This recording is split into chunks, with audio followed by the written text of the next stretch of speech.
Progres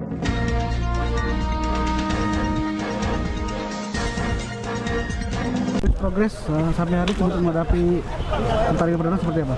Ya, alhamdulillah anak-anak progresnya lumayan ya, cukup bagus ya. Hingga sekarang kita maintain conditioning mereka, juga mental mereka harus siap dengan menghadapi situasi ini.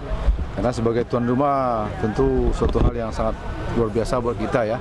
Tapi juga kita harus fight ini dan harus mendapatkan apa yang harus kita lakukan dalam pertandingan itu, apa yang kita dapat di latihan dan kita lakukan di pertandingan. Begitu ya yang lebih. Ini kan di awal tajuknya derby Sumsel, ada beban nggak, Bu?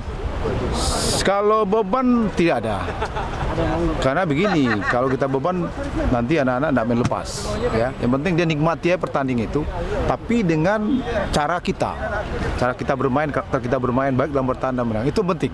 Jadi jangan kurang dari itu gitu. Mudah-mudahan lah mereka. Pemain yang diwaspadai di MBU? Gimana? Pemain yang diwaspadai? Ya, saya pikir banyaklah pemain-pemain yang di MU. Saya udah analisa juga ya. Mungkin mereka juga udah analisa kita ya.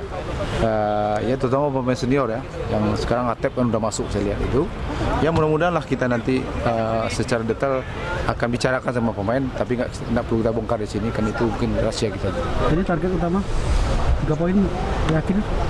Gini Bang, dalam sepak bola tuh setiap tim ingin menang, itu harus diingat. Tapi kita kan tidak bisa memastikan itu menang. Itu urusan Tuhan. Kalau Abang bilang sama saya ingin menang, ya pemain ingin menang. Mudah-mudahan Allah mengasihi kita. Itu aja. Untuk kapten sendiri siapa tunjuk? Dalam saya ini insya Allah Kakak Nur Insya Allah. Kalau tidak perubahan sampai hari ini. Kenapa coach memilih Nur? Ya mungkin saat ini Nur lebih lebih familiar dengan teman-teman, punya leader coach yang bagus, punya experience yang bagus.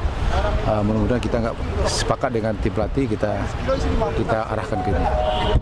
Oke, terakhir peran Amrizal seperti apa? Apanya? Peran Amrizal? Amrizal lebih banyak dia ke asisten, coach ya. Oke.